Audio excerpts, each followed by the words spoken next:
The following is part of Cornell Contemporary China Initiative Lecture Series under the Cornell East Asia program. The arguments and viewpoints of this talk belong solely to the speaker. We hope you enjoy. Thank you for the introduction, Robin, and for the invitation, by the way. This is the person through whom the invitation came, so double thanks. You can tell that I was being introduced by a China person because he got the title of my book a little bit wrong at the last instant. He fixed it, but he wanted to say the traditional term for the phrase that my book's name draws upon, which is in Chinese is usually translated as all under heaven, or and so I played with that a little bit in naming my book Everything Under the Heavens, which is sounds a little bit more modern in English and perhaps a little more intriguing also, I hoped. And I'll explain what this all means in a few minutes. So most of you, I assume, have not read my book, and I'm going to try to cover a lot of ground in a short period of time to try to give you a flavor for some of the themes and initial findings, if you will, of this effort of writing a book which is essentially about Chinese history and Chinese geopolitics and at the margins, both in the early parts of the book and the beginning and the end of the book, an attempt to kind of anticipate where things are going in the world today with regard to China and with regard to the international system. When I'm forced to say in a phrase what the book is about, I say it's an attempt to kind of discern a civilizational logic to Chinese geopolitics.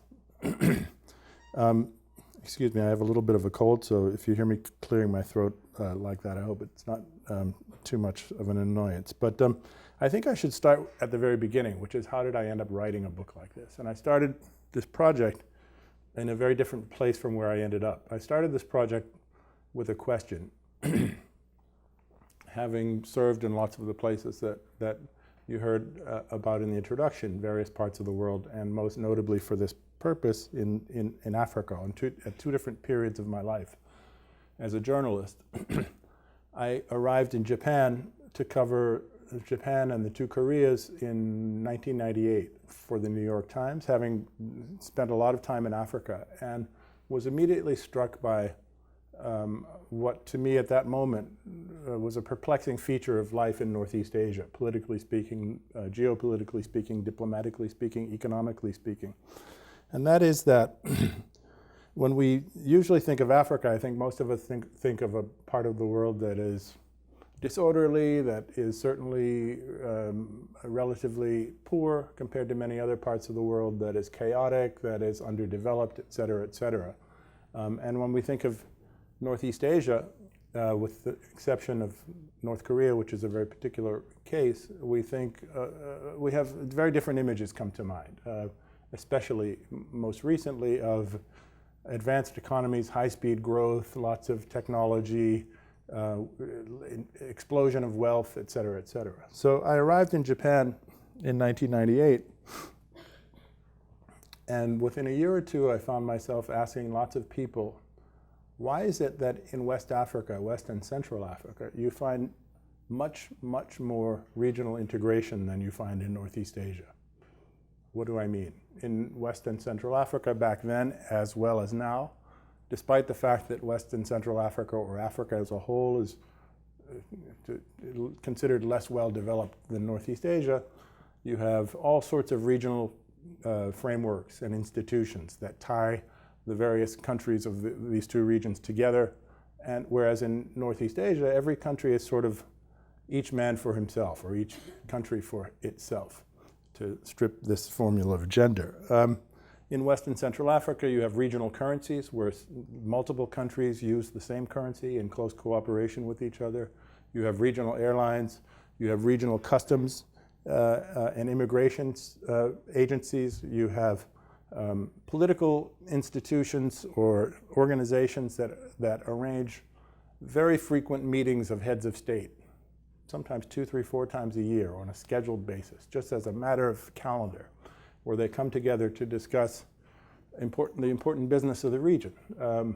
without any fuss about it. And in Northeast Asia, where I was just arriving, I noticed that, of course, each country has its own currency, each country has its own airlines, each country manages each of these various things all on its own, and at the level of heads of state, arranging meetings between the head of state of Japan and the head or government of Japan and the head of state of China and of the two Koreas is a very tricky business.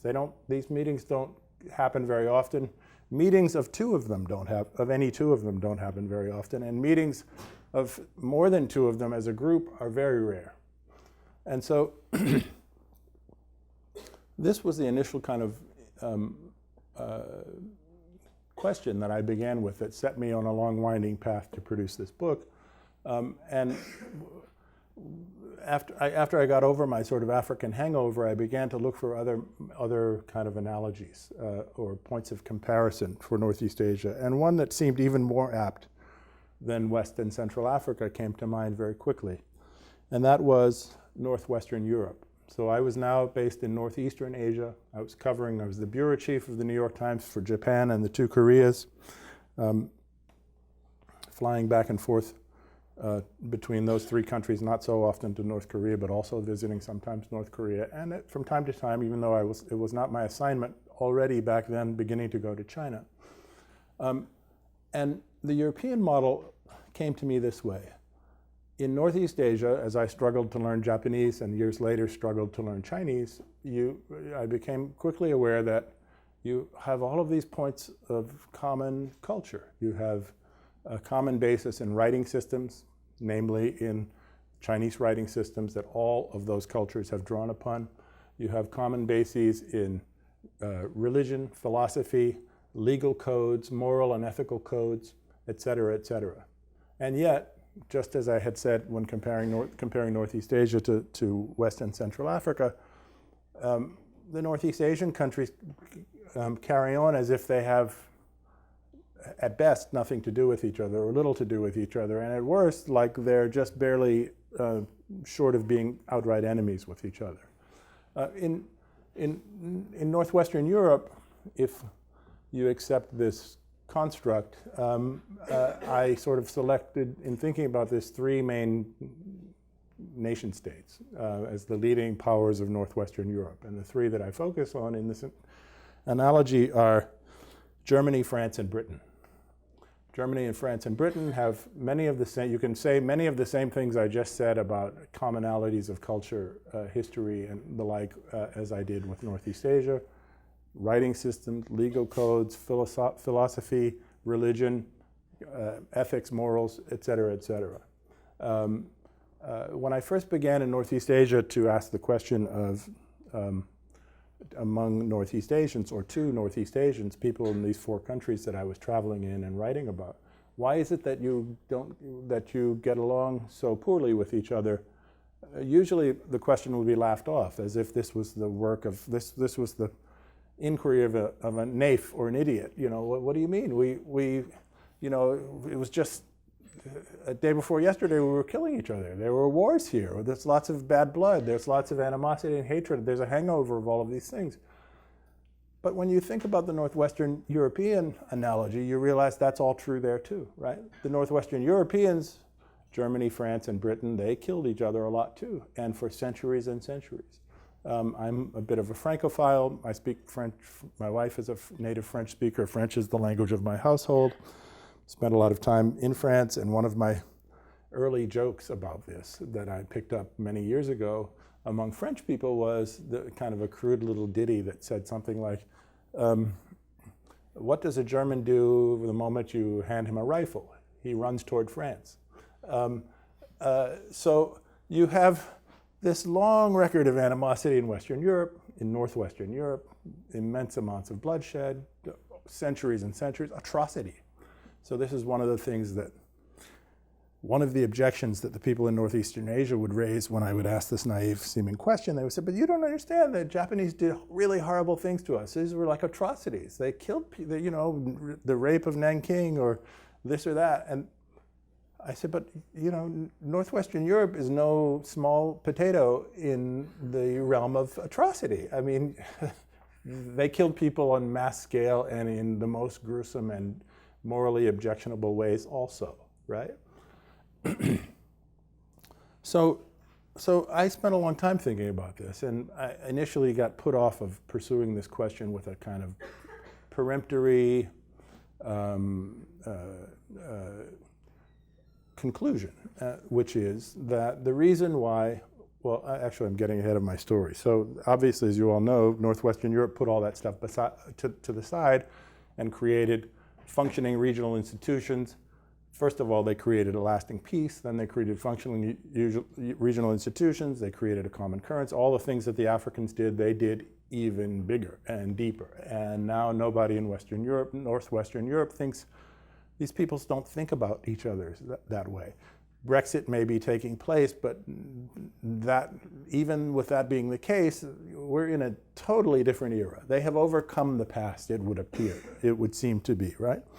And so when I thought back then in those Japan days prior to arriving in China, what was going on, I came to a kind of peremptory kind of initial answer, which was, well, so this is really about the fact that the Cold War never ended in Northeast Asia, that there is no peace in Northeast Asia, in fact. Today, the United States and North Korea are at loggerheads quite visibly and quite disturbingly, often in the news, trading insults. The North Korea is testing missiles and the like. This is a testament. Few people stop to think of, especially I think people of your age stop to think of this, but this is a legacy of the fact that there has never been a conclusion, never mind the Cold War, there's never been a conclusion to World War II in Northeast Asia, that there's a state of war that still persists between the United States and North Korea. We are literally at war. There was never a peace treaty signed. North and South Korea are literally still at war. Even though there is a ceasefire, there was never a peace signed. And so my peremptory answer was, oh, so this is the reason, that there's a war that still is underway, even though it doesn't appear to be the case on the Korean Peninsula, and a Cold War that persists in Northeast Asia or in East Asia overall, which doesn't appear to be the case because the United States trades so much with China and there's so much exchange between the United States and China. But in fact, if you scratch a little bit beneath the surface, you can see all of the sort of hangover of the Cold War of World War II and the Cold War that still persist just beneath the surface in that part of the world. So this was my initial answer for what was going on. When I got to China in 2003 and began to think, this idea sort of became reactivated in my mind, and I began to think about it more deeply again. I began to put that peremptory initial conclusion to the side, to reject it. All of those things that I've just said about the Cold War, the persistence of World War II and of the Cold War, those are all true, but they're not really sufficient explanations, I don't think, for why Northeast Asia has never coalesced and become a functional unit the way Northwestern Europe has. And so for much of the rest of my talk with you, I'm going to try to explain why that is.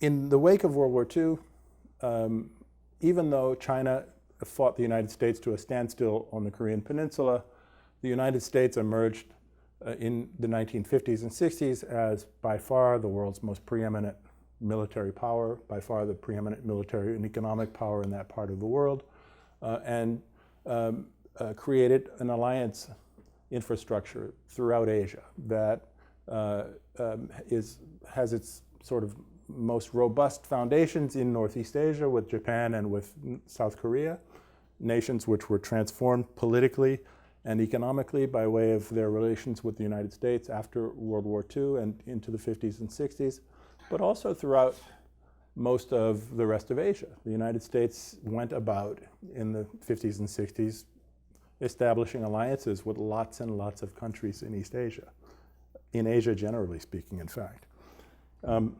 And although China had the sufficient power to fight the United States to a standstill on the Korean Peninsula, which after all is on China's doorstep, China did not have the wherewithal, either economically, politically, or especially militarily, to contest for primacy with the United States elsewhere in Asia. Certainly not with any consistency and not with any vigor. China was for the most part preoccupied with a kind of autarkic management of its own economy, with creating a new political order in its own geopolitical space, reinventing itself under Maoism.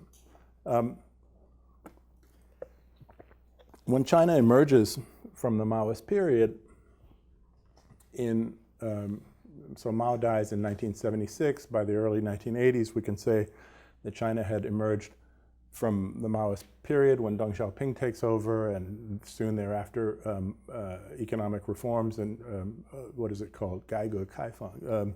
Reform and opening begin to take place. The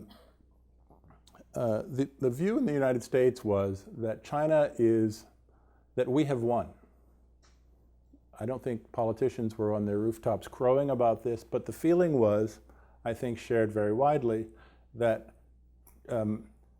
given time, under the magic influence of capitalism, China will become socialized to become not socialist, which it already was, but socialized to become more and more like us, meaning more and more like the United States. That capitalism would Americanize or would Westernize China, and that gradually, if this process were pursued to conclusion through the creation of a middle class and widespread prosperity in China, Chinese, perhaps even a Western-style democracy this was kind of the extreme version of this fantasy, but perhaps even a Western-style democracy would take hold in China.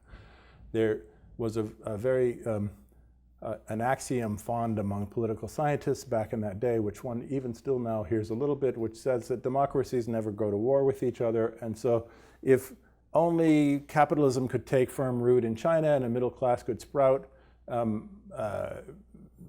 and the United States would become notional allies and close buddies and pursue common causes and joint purpose around the world. This took its greatest kind of, this sentiment had its sort of high watermark in the George Bush administration, when there was a man, I can't remember his exact title in the Bush administration, but he went on to be the head of the World Bank, Robert Zoellick, who I think he was the head of policy planning at the State Department, who very famously had a series of engagements with the Chinese leadership in which he urged them to become responsible stakeholders. This is an extraordinary phrase, because it implies a commonality of purpose. How can you ask somebody to become a responsible stakeholder without assuming that you have a common sense of what responsibility means? What are you going to take responsibility for? So Zoellick, having bought into this idea, it would seem that the United States and China, by way of Chinese opening and reform, by way of Chinese economic modernization, by way of the explosion of a Chinese middle class, that China and the United States were going to be on convergent paths.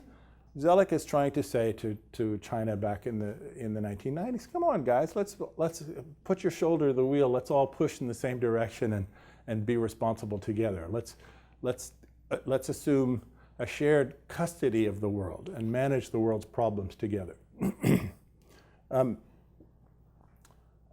This represents a profound misreading of Chinese geopolitics.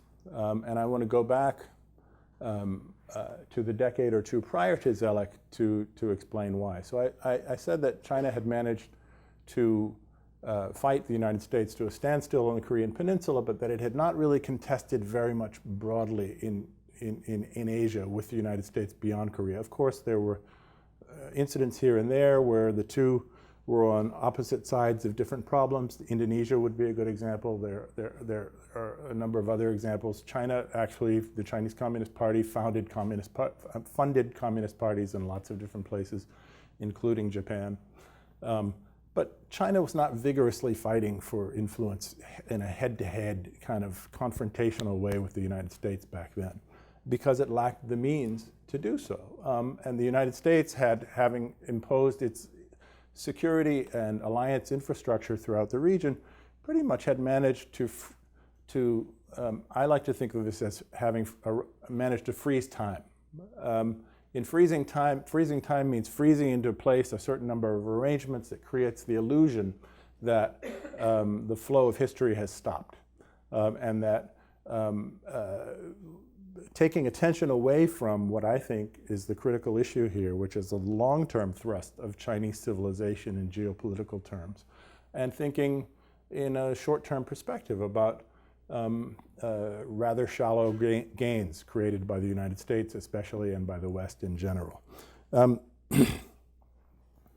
So with reform and opening, while Zellick is thinking we're going to enter this era of common custody of the world, and China's going to be a good junior partner. He never said junior partner, but implicitly in patronizing language like be a responsible stakeholder is that the person you're talking to is going to be your junior partner. You don't talk to a senior or a co-equal that way, right? You say to your junior partner, be responsible. What was really happening in the 1980s, and especially in the 1990s, as China began to take off economically, and as all of the wealth that I've spoken about began to explode. Shouldn't use a violent metaphor like that, but explosive growth is actually a good description for what happened in China. If you look at the extraordinary per capita wealth data over the decades of the 90s and the 2000s and this most recent decade, what was really happening behind the scenes is that China was returning to its long-term historical directions in terms of dealing with its neighbors. China in the 1990s set about settling territorial disputes with lots of neighbors. It actually ceded small amounts of territory in settling lots of these disputes. It gained insider status as an observer and participant in lots of regional institutions, most importantly ASEAN in the early days. ASEAN having been formed kind of as a Cold War institution, skeptical and hostile of China in its early days. China managed to work its way into their good graces by taking a conciliatory approach to territorial disputes, then by forming the Shanghai Cooperation Organization. China has its first initiative of creating large-scale, although vague in purpose, super-regional kind of geopolitical architecture, inviting in Russia, inviting in all of the former Soviet states of Central Asia, and in various other places.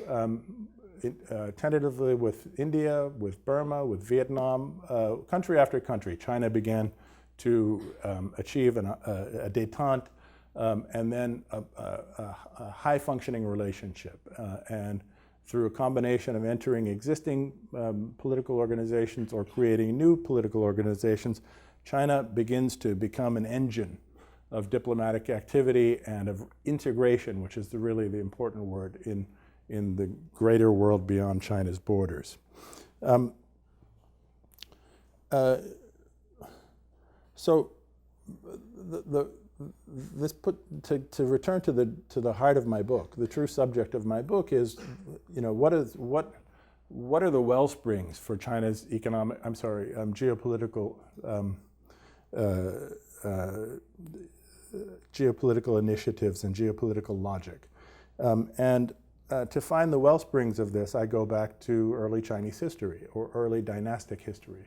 The story, as I tell it, begins in actually, it begins in a classroom, and I'll tell you what I mean by that in a moment. But historically speaking, the story begins in the Han Dynasty, which begins, I think, in 220 BC and runs until about 200 AD. Is that correct? The classroom joke, though, is a clumsy anecdote about experiences I've had for my last 10 years at Columbia. Every spring I teach a seminar about modern China, and about a third of the students tend to be from China itself. And we have these very intensive conversations about Chinese politics and Chinese history, and almost every year there will be a comment or two, if not more, from a Chinese student who says, "Professor French, there's this really important thing that you seem to be overlooking in the way you describe Chinese behavior. It's a kind of a big contradiction. I can't get over this because your account of things is so at odds with the way I or we have understood or been taught Chinese history." And that is that China is not like a Western country. China has never invaded other countries. China is not a hegemonic power. China does not use force to impose itself on other people. China does not invade other countries. China has never occupied other countries. China is not a bully. China does on and on and on and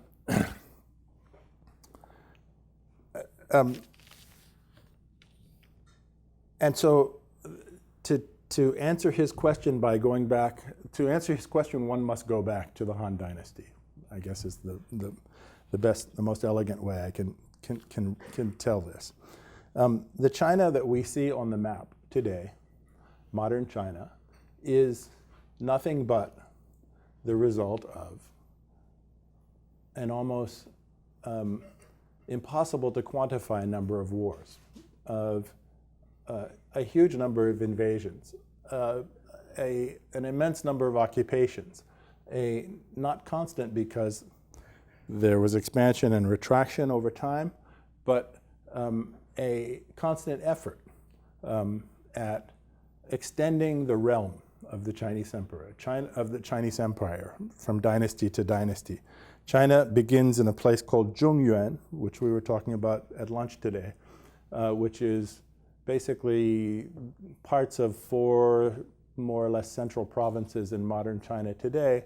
And from the Han Dynasty onward, China gradually expanded. Now, the Chinese story that is taught to Chinese students in China, to give a rough and crude version of this, goes something like this: that China's civilization in its origins was so brilliant and so rich that other peoples came flocking in our direction, basically saying they want to be with us, they want to be part of us, they want to join, they want to sign up. And that we didn't have to do anything to convince them. It was just the sheer brilliance of our culture that led to all of these things happening, that led to the creation of the grand China that we see on the map today, from the origins, the humble origins of Zhongyuan. Of course, this is not the case. China, like I hesitate to say every empire, but like a great many empires, I say China, that's kind of a telegraphed version of something much more complicated, which is to say one dynasty after another. But one dynasty after another in China has had a classic pair of imperatives that have been shared by a great many empires throughout history. And these 2 imperatives are establishing a uniform culture and political realm within an integrally governed space. That's number 1. And the other is defending the perimeter from attack of outsiders or rival political entities. When you put these 2 imperatives together, the sum effect is a gradual expansion of the realm. Because if you succeed in achieving cultural unity in a political space, and you then seek to defend the perimeter beyond that space, what usually happens in an imperial environment is that you begin to, you want to create security in the perimeter, and that involves a combination of conquest and assimilation of the perimeter in order to pacify the perimeter. And so in a series of stages, you go from a small place like this, where there are barbarians on the periphery, to gradually conquering and assimilating those barbarians in a concentric and expansive way until you end up with a geopolitical space, if you have been successful, like China has been successful.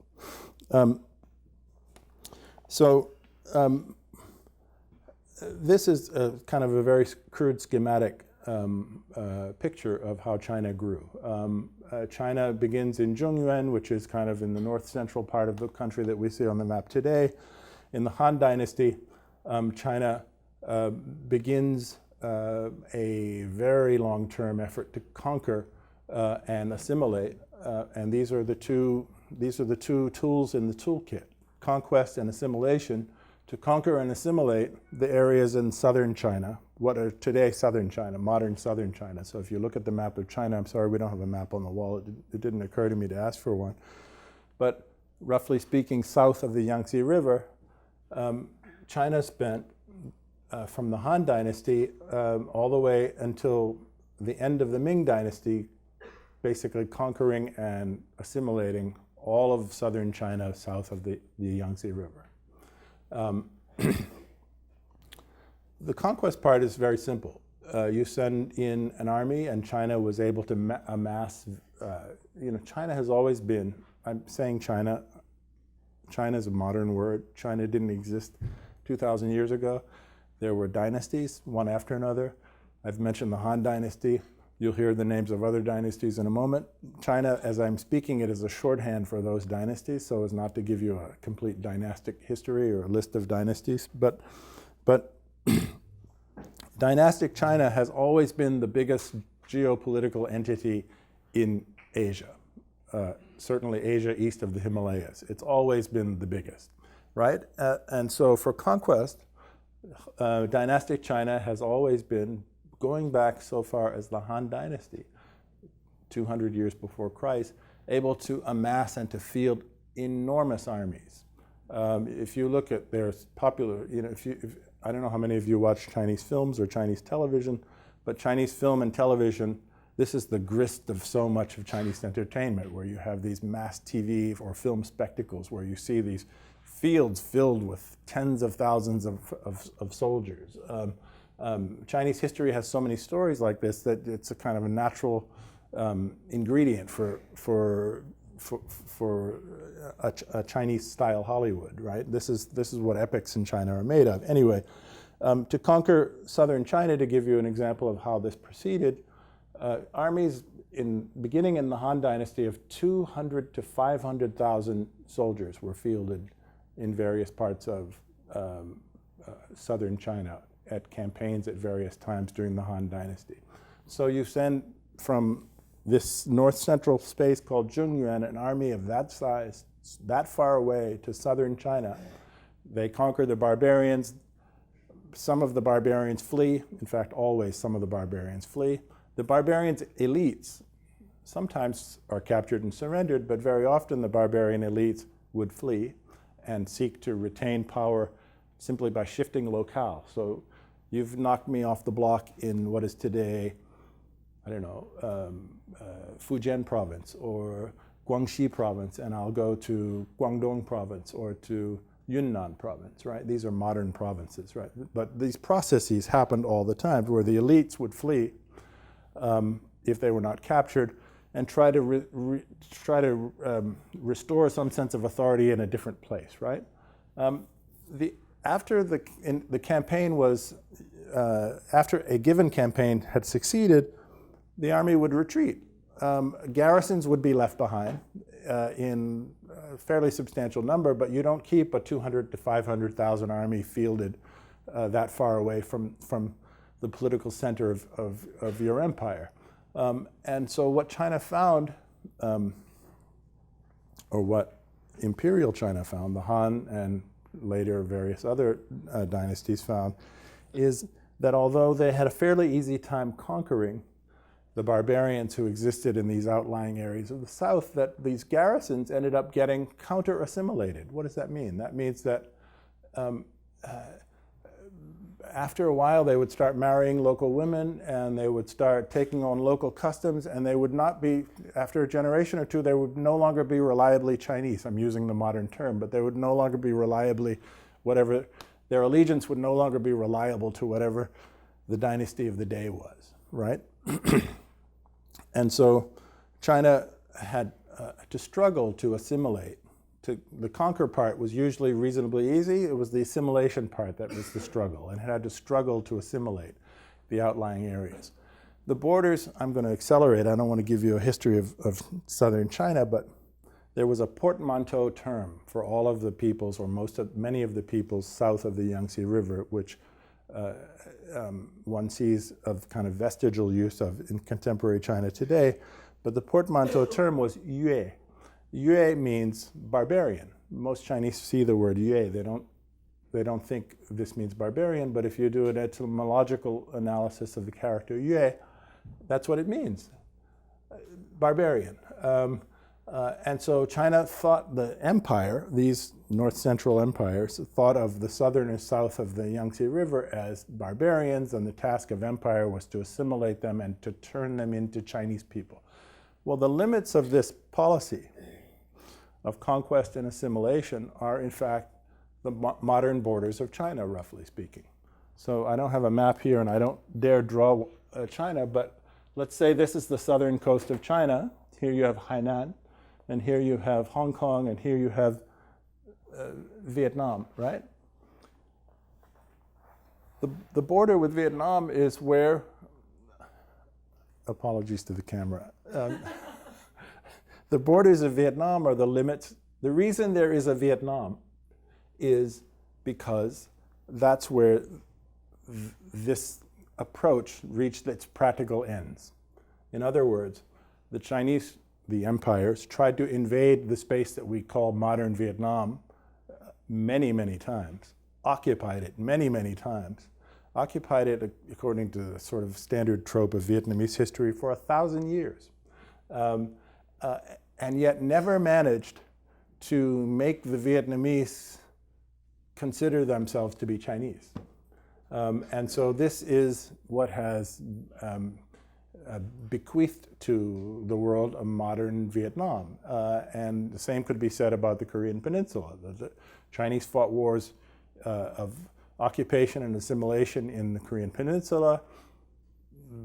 The Koreans never really fully assimilated, although the Koreans adopted wholesale lots and lots of Chinese culture. They never really completely bit the bullet and said they're willing to become Chinese. And so a kind of a system of management of relations emerged from these conditions. And this is really the focus of what I wish to sort of end the talk with.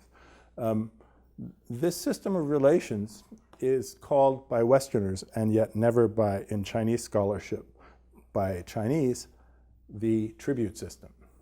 So in the parts of the world where China had sort of reached the limits of its conquest and assimilation policy, if the Chinese state, I should actually take a half step back and talk about how barbarians were classified. So in this long dynastic era, or sequence of dynastic eras, a vocabulary about barbarians emerges. By the way, every empire has a barbarian vocabulary. This is not simply a peculiarity of Chinese people or of Chinese civilization. Every empire, to be a barbarian means roughly not to accept the rule of the emperor, right? Not to get with the plan of the empire, right? And so I don't want you to make too much of me using this word barbarian, but a kind of particular vocabulary arose around barbarians in China. I've given you the example of the Yue, the people south of the Yangtze. By the way, that's the character that's used in the license plate for Shanghai even today. So every province in China has one character beginning of its license plate. The character for Shanghai is Yue. And I don't think any Shanghai person thinks of themselves as a barbarian, probably quite the opposite. They think they're more fancy and sophisticated than most other people. Anyway, the country of Vietnam's character is Yue. So what does Vietnam mean? Vietnam is a name given to Vietnam by China. It means southern barbarian. The particular vocabulary I wanted to share with you, though, is that barbarians could be divided into three categories. You had the irredeemable, unreachable, completely from the perspective of empire, kind of intractable, unconvertible barbarian, like beyond the pale. And those, to be very general about this, were the Central Asians. The Imperial China never had the view that no matter how much they could invade or try to, that assimilation would never work. And it's interesting to pause to think why that is. Why that is because I think the main economic basis of life in Central Asia was so different from the main economic base of life in most of Imperial China. Most kind of typically we think of Imperial China, or China indeed, as having a rice kind of economy. Of course, there was sorghum and various other things, but in Central Asia, you had nomadism and pastoralism and things like that. You didn't have people, these were not economies based on fixed crop farming, where the state could tax people and people had fixed locations and fixed abodes. And so we think of barbarian as kind of a cultural thing. You're making a statement of the level of civilization in cultural terms of another people. The imperial state is actually maybe doing that, but is also actually thinking about the economies of these places. These places are not worth it. Why did China try so hard with Vietnam? Because Vietnam is a rice growing place. Because the economic basis of life in a place like Vietnam seemed very similar to the economic basis of life in most of China. And therefore, it made sense from an imperial strategy point of view to try to conquer and assimilate these people. As I've told you, a succession of dynasties from the Han all the way to the Ming failed to assimilate Vietnam, but they never stopped trying. So the three categories of barbarian are the irredeemables, and then you have the cooked and the raw. So the cooked barbarians are the barbarians whose economic life is very similar to Chinese economic life, and who have adopted some attributes of Chinese culture. Maybe they have adopted the character-based writing system, or maybe they have adopted the Chinese calendar, or maybe they have adopted certain other aspects of Chinese culture. And the raw barbarians are something between the irredeemable Central Asians and the cooked barbarians like the Vietnamese. To be cooked means that the center, the empire, thinks that you can still be won over and assimilated. Anyway, the conclusion of the talk, which is meant to help us think about where things are going in that part of the world, and perhaps more broadly later. I'm going to step away for a second from my podium again. But if you think about the southern coast of China and the border of Vietnam, as I've drawn it for you, is how does Chinese civilization deal with the peripheral peoples who are not irredeemable? And the answer was to establish tributary relations with them, this thing that we've called the tribute system. Now, system, in my view, is the most contentious aspect of that phrase here. There is no dispute about the fact that tribute relations were held between various dynasties and lots of peoples around China's periphery. However, system is problematic because the nature of the relations were different in almost every particular instance. And so you couldn't really think of it as being a uniform system of relations that were established on a tributary basis from country to country. So the first rule of tributary relations is that the tributary state must recognize that China, or back in the day, the dynasty of the day, as being absolutely superior, that you must defer to the superiority of the center of China. And there's a story about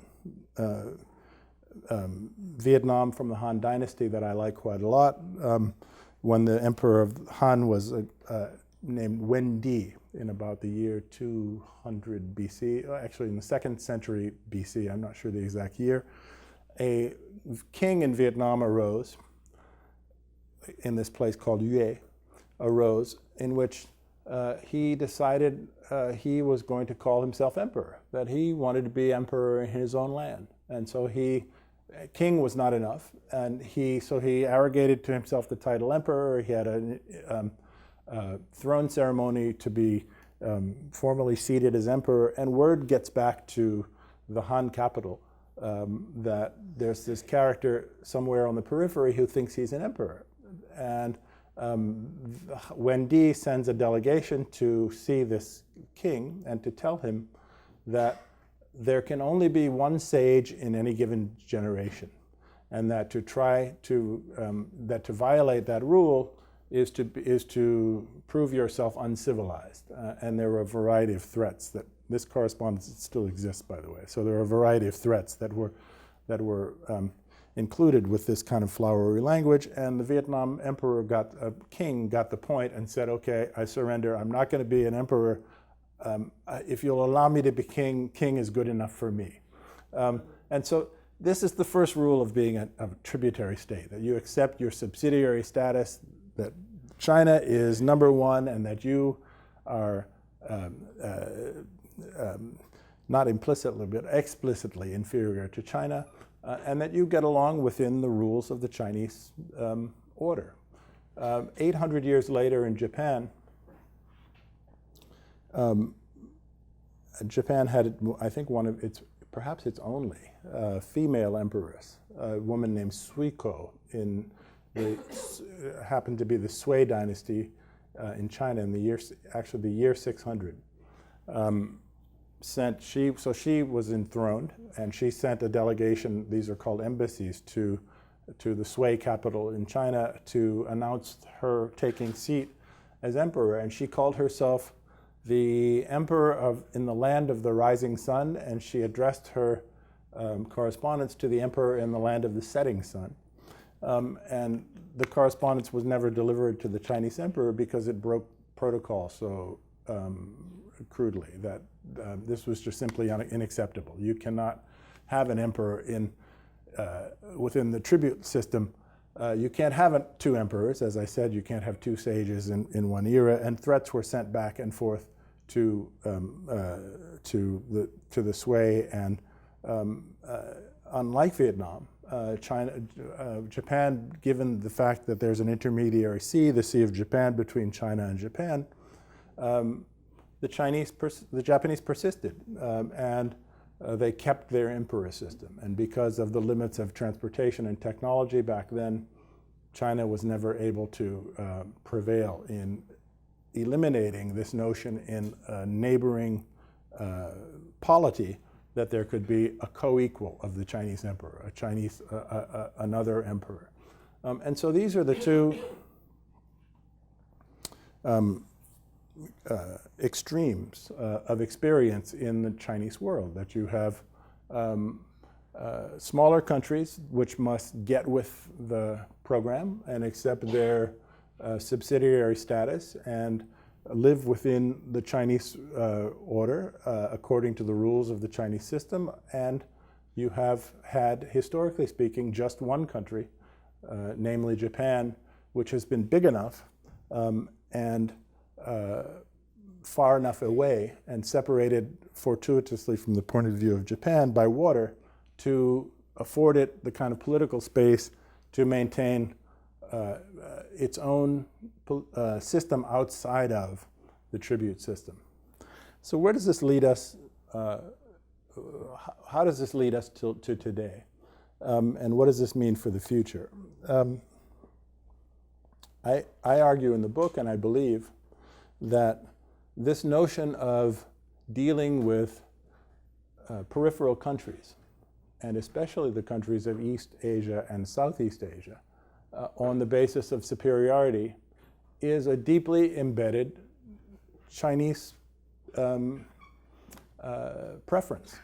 That this is almost a default perspective from the point of view of the Chinese state, that we, China, are the center, and that all of these other countries around us are obviously much smaller, much weaker, much poorer in terms of culture, history, and in fact economics, certainly in population, and that the natural logic of things, just as the natural logic of the communication between Wen Di and the Vietnamese guy who wished to name himself as emperor, is that if you smaller peoples will simply accept our centrality and our preeminence, we can shower all sorts of public goods on you, and everybody will get along well on that basis.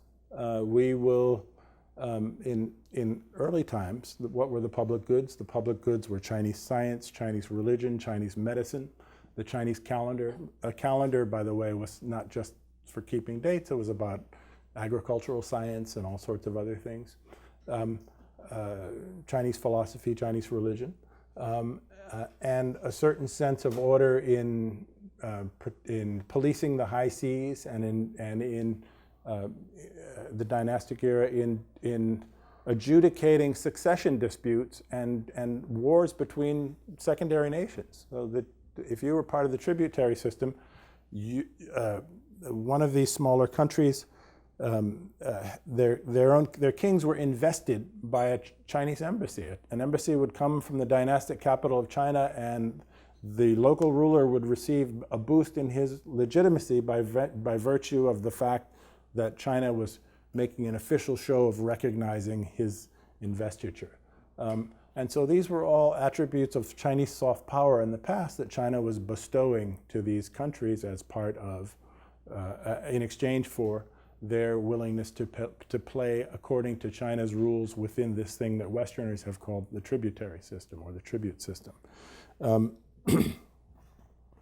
It's my view that this is a deeply embedded default kind of preference in terms of the way China organizes its outlook and perspective on the surrounding region, and that the era of 1949 to 1982 was an aberration, that from 1949 to 1976, when Mao was in power, China was deeply preoccupied with transforming its own politics and getting its, from its perspective, getting its own house in order. And although there's exceptions to this, not working very hard to project its force outside of its own borders or to be an economic player internationally. And that in the early reform and opening period, beginning in 1982, there was enough of a window so that a pretty smart man like Robert Zoellick could think, well, we're on this convergent path, and that if we can simply find the right vocabulary, we can socialize the Chinese to be responsible players in an American-led global order. I think that age is over. And I don't think that the 1980s was ever really about that in the first place, that this was a case of American kind of naivete and self-delusion. And that what was really happening in the 1980s was China was laying the basis in material prosperity and economic progress to return to its original impetus, which is to say, being able to organize its periphery around it on its terms. And so what do we see when we look throughout the region? We see China creating, well, most famously, there's this thing called One Belt, One Road, which concerns much more than the original tribute system. That includes all of Central Asia. It goes all the way to Europe. It goes all the way to Africa, around South Asia, et cetera, et cetera. But where did this really begin, this One Belt, One Road thing? It really begins in a very intensive infrastructure and network building process in Southeast Asia itself, which is about bringing these smaller peripheral tributary style states into the Chinese fold. The moment China had the wherewithal to begin doing that, it began doing that, starting in the 1990s and accelerating in this century, to the point where